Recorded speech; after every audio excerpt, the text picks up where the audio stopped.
The letter arrived 3 days after Arthur Hawthorne was buried, sealed with wax that still felt warm as if it had just been pressed by living hands. Clara noticed something was terribly wrong the moment she saw her name written in her father's unmistakable handwriting, because she had watched them lower his coffin into the ground herself.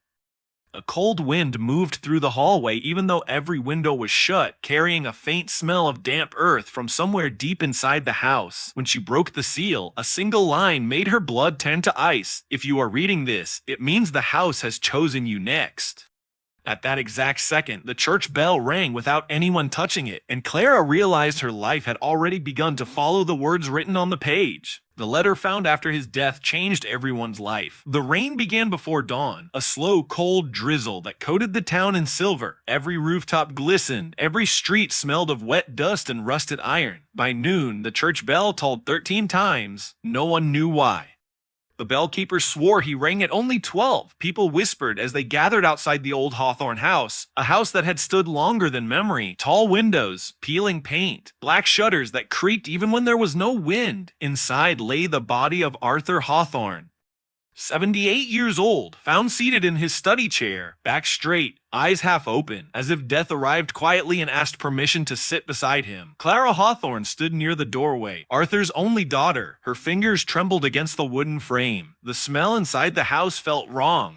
Not decay, not sickness, something older, like sealed rooms and forgotten trunks. Dr. Reeves closed his bag with a soft click. Natural causes, he said. His voice sounded too loud in the silence. Clara nodded but felt no relief. The curtains moved, though the windows were shut. A draft brushed across her ankles, cold enough to sting. Sheriff Dalton removed his hat. "Your father left instructions," he said. Clara frowned. "My father never planned anything." The sheriff held up a small brass key, found in his hand. The metal looked dark, almost burned. Clara noticed faint marks on Arthur's palm, circular, as if he held the key too tightly. The funeral passed beneath a sky the color of ash. No birds, no wind, just stillness pressing down on the mourners. After the last guest left, Clara returned to the study. She had avoided it her entire life. Arthur always kept the door locked. Arthur always kept the door locked. K. Now the lock hung broken. The room smelled of ink and leather. Books lined every wall. Too many for one lifetime. She stepped toward the desk. The chair creaked behind her. She froze, slowly turned. The chair rocked once, then stopped. Her breath shortened. The house settled with a deep groan. "Old wood," she whispered. She did not believe herself. The brass key felt colder than it should. Her gaze drifted across the floor until she noticed scratches near the far bookshelf. Thin grooves in the wood, dragged lines. She pushed the shelf. It did not move. She tried again. A hidden latch clicked. The shelf shifted inward, revealing a narrow passage. Dark air rushed out, carrying a smell like damp earth. Her throat tightened. Arthur hated basements, said the ground remembered things. She stepped inside anyway. Each stair complained beneath her weight. The darkness swallowed sound. At the bottom sat a single table, and on it rested a sealed envelope, yellowed, her name written in careful ink, Clara. No date, no stamp, just her name. The paper felt strangely warm, as if someone held it moments ago. She broke the seal. Inside lay several pages. The handwriting was unmistakable, Arthur's precise script, and such.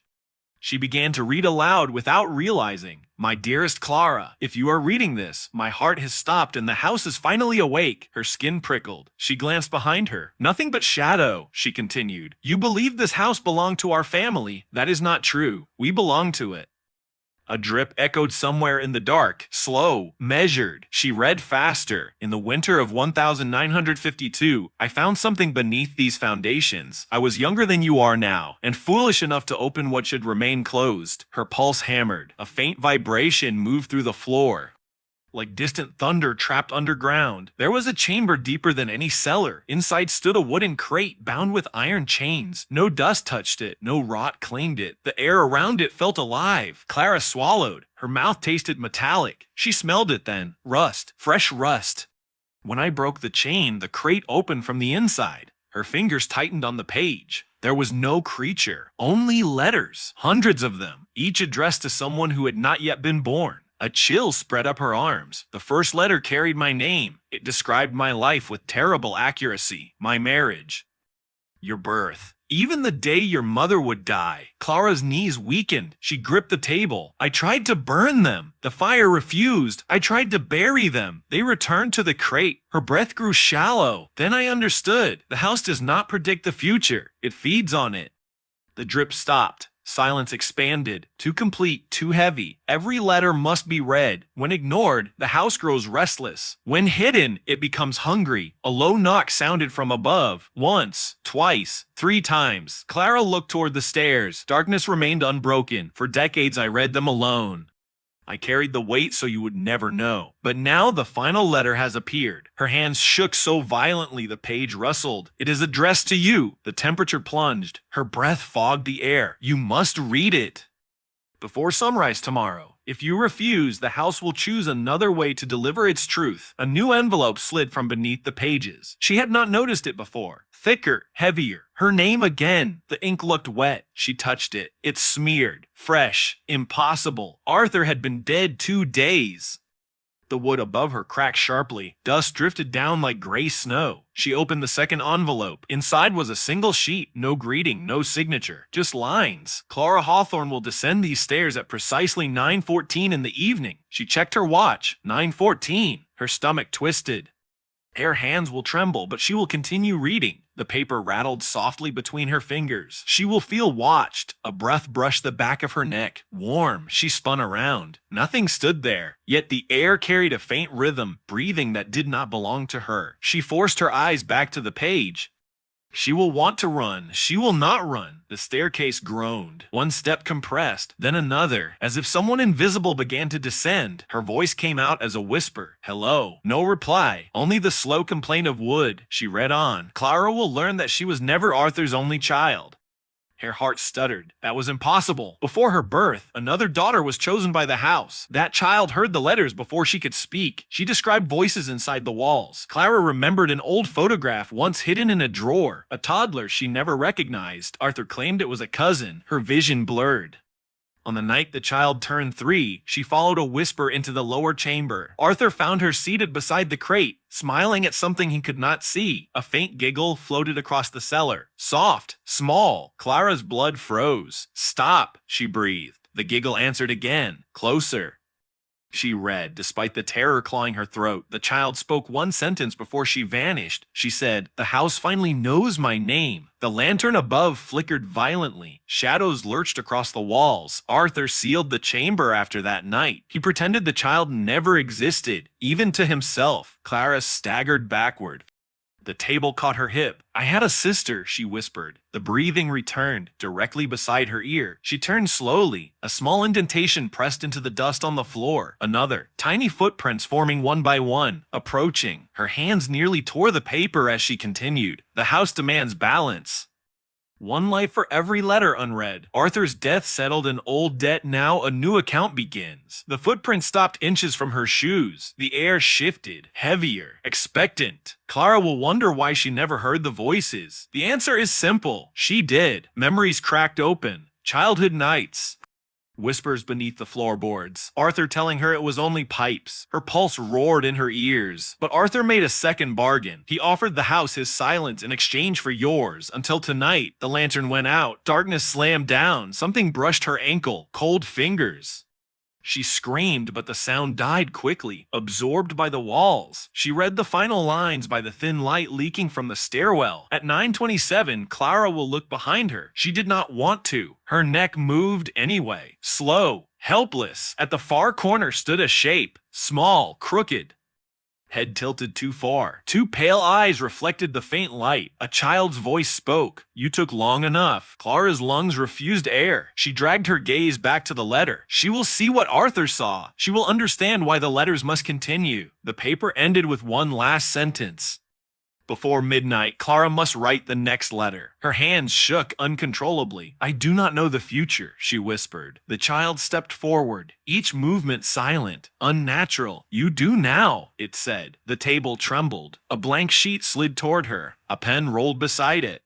Ink already wet on the tip. Footsteps thundered above, neighbors entering the house, calling her name. The child smiled wider. They cannot hear you down here, it murmured. The walls answered with faint tapping. Dozens of taps, like fingernails testing the wood from within. Clara stared at the blank page. Images flooded her mind without warning. The sheriff collapsing beside his car, Dr. Reeves dropping his bag as the bell rang 14 times, the river swallowing the eastern road. She gasped, the pen lifted in her grasp, almost guided, ink-touched paper. Sheriff Dalton will die before the first frost. She dropped the pen. Oh, roll surged through her chest. The child clapped softly, delighted. You see, it whispered. The house is listening again. Upstairs, the front door slammed shut on its own, one by one, every lock turning. Clara realized the truth then. The letter had not changed their lives. It had chosen who would write the next ones. And as the tapping inside the walls grew louder and new envelopes began sliding from the darkness toward her feet, Clara understood she would never leave the Hawthorne house, because the moment she wrote the second letter, she heard the bell begin to ring again, counting a number no one had ever heard before. The bell did not stop. Each strike vibrated through the floor, through the walls, through Clara's bones. She pressed her palms against her ears. The sound still lived inside her head, counting upward. 15, 16, 17. No church bell rings like that, she whispered. The child tilted her head further. Bones shifted beneath pale skin with a faint crack. You should keep writing, the child said softly. The house becomes impatient. Another envelope slid across the floor, then another. Paper against wood sounded like dry leaves scraping across a grave. Clara stepped backward until her spine struck the table. Her breath came in sharp bursts. Who are you? The child smiled without warmth. I waited longer than you can imagine. Her voice layered strangely, as if two tones spoke at once, one young, one impossibly old. Clara forced herself to look closer. The child's dress belonged to another era, faded blue fabric, hand-stitched hem, mud stains that never dried. You are my sister, Clara said. The word felt unreal in her mouth. The child's eyes widened with quiet delight. The house remembers. A deep thud echoed beneath the floorboards, not above, below, far deeper than the cellar. Clara felt it through her shoes, a slow pulse, like a buried heart learning how to beat again. She grabbed the letter Arthur wrote. There was only one crate, she said. There were hundreds of letters, the child corrected. Another thud. Dust drifted from the ceiling. The lantern flickered back to life for a single second. In that flash, Clara saw shapes moving behind the walls, bulges pressing outward, then flattening again, as if the house breathed. You opened it, Clara whispered. The child nodded once. It opened me. Cold spread across Clara's chest. What does the house want? The child stepped closer. Close enough for Clara to smell damp soil in her hair. It wants to be remembered tomorrow. Clara shook her head violently. That is not possible. The child raised one finger toward the blank paper. You already saw tomorrow. Another image slammed into Clara's mind. Flames licking the church tower. People running without direction. The river turning black beneath moonlight. She gagged. I will not write this. The floor lurched suddenly. A violent shudder that knocked the pen to the ground. The tapping inside the walls grew frantic. Hundreds of tiny strikes demanding. Hungry. The child's smile faded. When the letters stop, the house collects its own stories. A scream echoed from upstairs. Clear. Close. Sheriff Dalton's voice. Miss Hawthorne. His boots crossed the hallway. Heavy. Certain. Relief flooded Clara. I am down here, she shouted. The child's expression hardened. You should not have done that. Footsteps reached the hidden door. It creaked open slowly. Sheriff Dalton appeared at the top of the stairs holding a lantern. Light spilled downward. Warm. Human. He frowned. Why is it so cold? Clara turned to point at the child. There is someone. The corner was empty. No footprints. No sister. Only dust. Her voice faltered. Dalton descended halfway, then stopped, his gaze fixed on the blank sheet. What is all this? Before Clara could answer, the bell roared again. 18119. Dalton flinched. That bell tower has been locked for years. A sharp crack split the air above them, wood snapping. Dalton lifted the lantern higher. The flame bent sideways, drawn toward the wall. A thin line appeared in the plaster, then another, spreading like fractures in ice. From inside came a faint whisper. Dozens of voices layered together, reading. Clara realized with horror they were reciting names, future names, names not yet given. Dalton backed up one step. What is behind that wall? The crate, Clara said hoarsely. The wall burst outward. Boards tore free as if pushed by tremendous pressure. A wooden corner emerged. Iron chains screamed against nails. The crate forced itself into the cellar without any human touch. Dalton stared in disbelief. That was not there before. The lid trembled, then lifted a fraction. A glow leaked through the gap. Not bright, but wrong. Light that seemed to swallow shadows instead of casting them. Letters began spilling out. Hundreds, sliding across the floor toward Clara, stopping at her feet, waiting. Dalton grabbed her arm. "We are leaving now," he pulled. She did not move. The pen rose again, floating, turning slowly until it faced her hand. Dalton's grip tightened painfully. "Clara," the child's voice drifted from everywhere at once. "If she leaves, you will take her place." Dalton released her instantly. What did it say? Clara could not answer, because Dalton's eyes had shifted, drawn to a single envelope resting on the crate. His name written clearly across the front. Sheriff Thomas Dalton. His hand moved without permission. He tore it open. Read silently. All color drained from his face. "What does it say?" Clara asked. His lips trembled. "It says I should never have come into this house tonight." The bell struck again. 20. A violent gust rushed down the stairs. The hidden door slammed shut above them. Dalton ran upward, yanked the handle. It did not move. He pounded against it. "Open this door."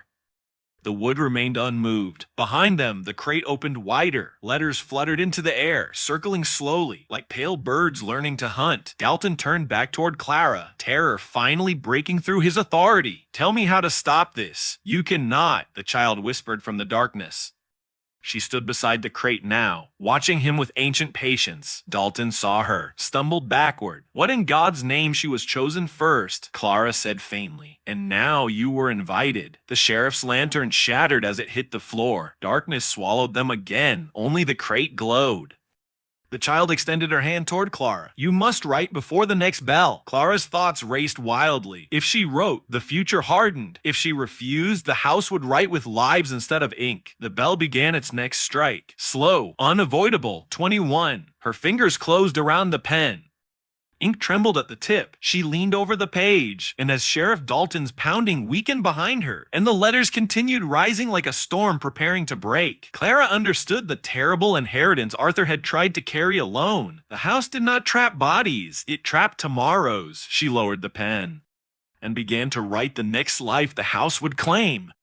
Clara wrote until the final bell faded, and when the ink dried, the house grew silent as if it had been fed at last. Sheriff Dalton was never seen again, yet every winter the bell rang once for him without any hand pulling the rope.